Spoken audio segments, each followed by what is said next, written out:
বাঙালির 12 মাসে 13 পার্বণ। দুর্গাপুজো, লক্ষ্মী পুজো, দীপাবলির রেশ কাটতে না কাটতেই শুরু জগদ্ধাত্রী পুজোর প্রস্তুতি।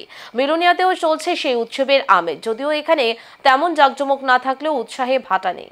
বাঙালির 12 মাসে 13 পার্বণ। দুর্গাপুজো, লক্ষ্মী পুজো, দীপাবলির রেশ কাটতে না কাটতেই শুরু জগদ্ধাত্রী পুজোর প্রস্তুতি। বিলোনিয়াতেও চলছে সেই উৎসবের আমেজ। যদিও এখানে তেমন জাঁকজমক না থাকলেও উৎসাহে ভাটা নেই। সাউথ বিলোনিয়া প্লে সেন্টারের সদস্যরা প্রতি বছর স্বল্প বাজেটে হলেও জগদ্ধাত্রী মায়ের আরাধনায় ব্রতী হন। মফিজ মিয়া স্কুল মাঠে প্রায় 1 লক্ষাধিক টাকার বাজেটে গড়ে তোলা হচ্ছে পুজো মণ্ডপ। স্থানীয় শিল্পীদের হাতেই তৈরি হচ্ছে মায়ের মূর্তি ও মণ্ডপের শৈল্পিক সাজসজ্জা। 4 দিন ব্যাপী কর্মসূচির মধ্য দিয়ে এবছরের জগদ্ধাত্রী পুজো উদযাপন করবে উদ্যোক্তারা। রবিবার সকালে বসে আঁকো প্রতিযোগিতার মধ্য দিয়ে শুরু হচ্ছে পুজোর আনুষ্ঠানিকতা। প্রায় শতাধিক প্রতিযোগী ও প্রতিযোগিনী অংশ নিয়েছে প্রতিযোগিতায়। আগামী 30 অক্টোবর পুজো মণ্ডপ খুলে দেওয়া হবে দর্শনার্থীদের জন্য। পাশাপাশি আয়োজিত হবে বস্ত্রদান, পুরস্কার বিতরণী অনুষ্ঠান, মহাপ্রসাদ বিতরণ।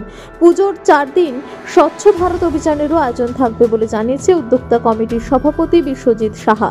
জাঁকজমক হয়তো কম, কিন্তু আবেগ আর ভক্তির জোরে বিলোনিয়া জগদ্ধাত্রী পুজো হয়ে উঠছে মানুষের মিলন মেলা। বিলোনিয়া প্লে সেন্টারের পক্ষ থেকে জগদ্ধাত্রী মায়ের আরাধনায় ব্রতী হয়েছে। আমরা এই বছর আজকের দিনে আমাদের কর্মসূচি হলো, আজকে আমরা বসে আঁকো প্রতিযোগিতার আয়োজন করেছি।